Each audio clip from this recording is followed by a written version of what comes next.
Hello, this is Tahsin from Roots of Unity, and let's talk matrices. Matrice is a plural form of matrix, which is the mathematical term for a set of numbers organized into rows and columns, like this set of numbers. Matrices can also look like this, or this, or even this. It's just a bunch of numbers organized into rows and columns and arranged in a rectangular array. You can have as many rows as you want in a matrix and as many columns as you want, just like an Excel spreadsheet. However, there's one catch to it. Every cell in a matrix corresponding to a row and a column must have a value. So let's say we declare a matrix with 2 rows and 1 columns and fill it up like this. This is not acceptable because this cell here, this cell corresponding to the first row and the first column, is blank and it cannot be blank. There must be a value here, whether it be a natural number, a negative number, or a decimal number, or an irrational number, or heck, even a complex number. There just has to be a number. There cannot be any blank cell in a matrix. There must be a value in each and every cell in a matrix. So, to sum it all up, a matrix is a set of numbers organized into rows and columns, behaving as a single element. Like the number 1 is a single element, or the vector 203 is a single element. A matrix is also a single element. It stands on its own and behaves as a single entity. So now that we know what matrices are, it brings us to the big question. Why do we even need matrices? It's not like we already don't have enough to remember. What's so important that we have to learn a whole new number system? Well, to answer that, we must answer in parts. First off, matrices help us organize data.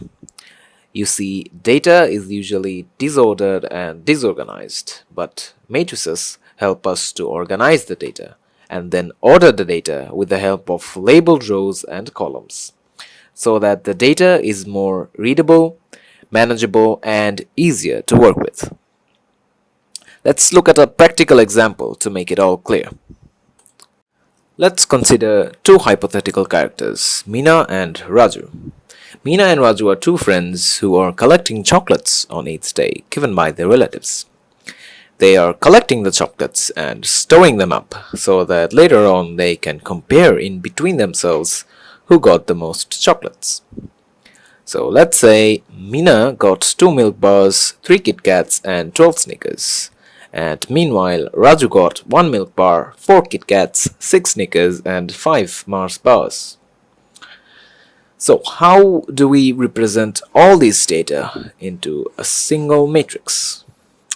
We start off by making a matrix with 4 labeled rows and 2 labeled columns, with the columns being labeled after people, Meena and Raju, and the rows being labeled after chocolates.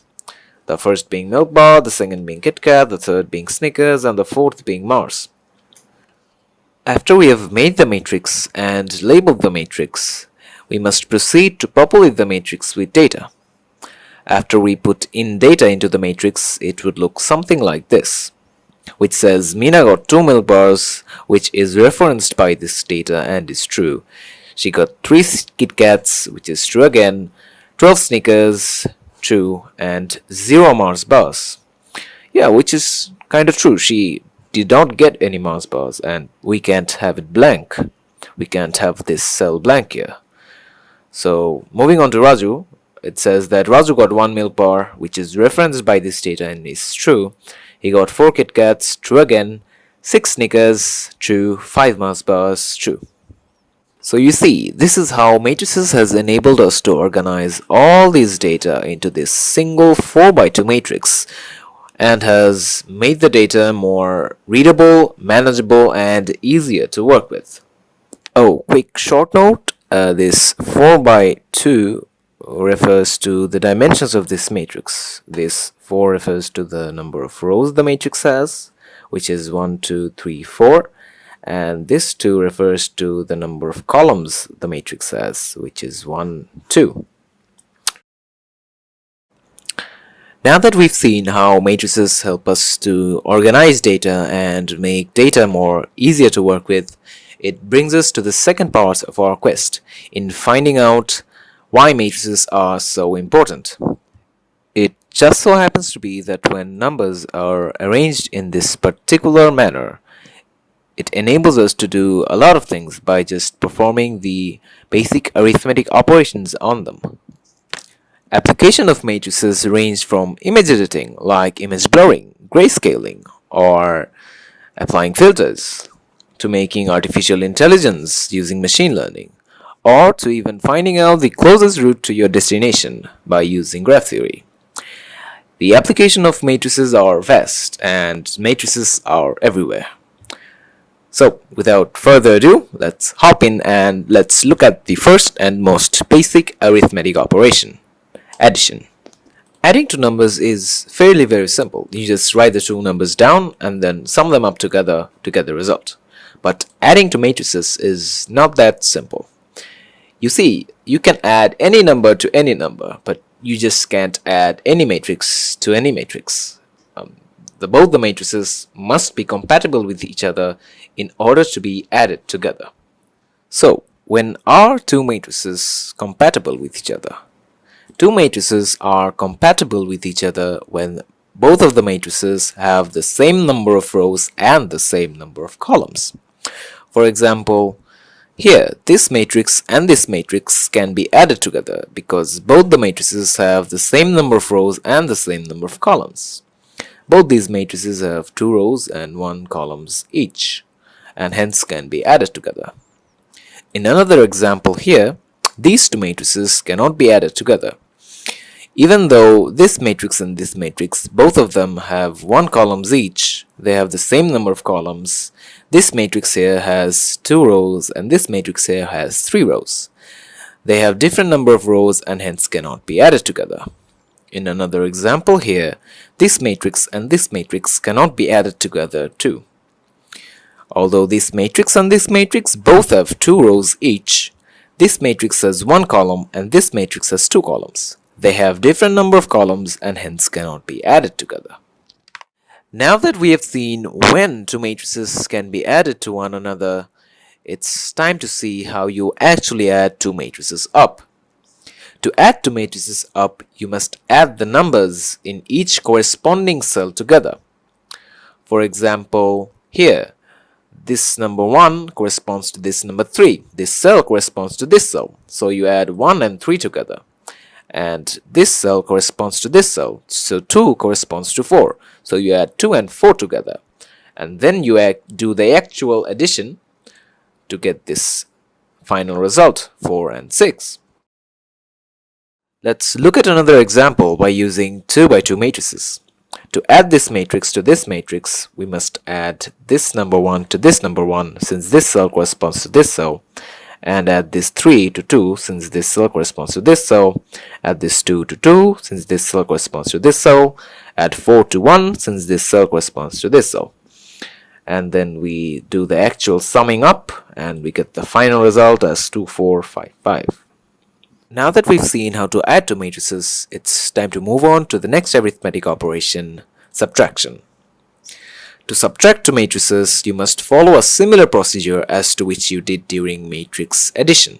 First off, you have to make sure that both the matrices to be subtracted have the same number of rows and the same number of columns. And then only can you proceed to actually subtract them. To subtract two matrices, you must subtract the numbers in each corresponding cells with one another. In this example, this number 2 corresponds to this number 1, so we subtract 2 from 1. And this number 3, this cell, corresponds to this cell, so we subtract 3 from 2. And then we do the actual subtraction to get 2 minus 1, 1, and 3 minus 2, 1, with the end result as the matrix 1, 1. Now let's look at another example using 2 by 2 matrices. So let's subtract this matrix from this matrix. Both the matrices are compatible with each other since they have the same number of rows, 2 rows, and the same number of columns, 2 columns each. So to subtract them, we subtract this number from this number since this cell corresponds to this cell. So we get 1 minus 1, and this cell corresponds to this cell, so this is 3 minus 0, and this cell corresponds to this cell, so we get 2 minus 0, and this cell corresponds to this cell, so we get 4 minus 1, 4 minus 1. And then we do the actual subtraction. 1 minus 1, 0, 3 minus 0 is 3, 2 minus 0 is 2, and 4 minus 1 is 3. And that's gonna be all for today. Hope you liked the video. Next week we are gonna be doing matrix multiplication. Stay tuned and stay curious. Signing off, Tahsin Hashem.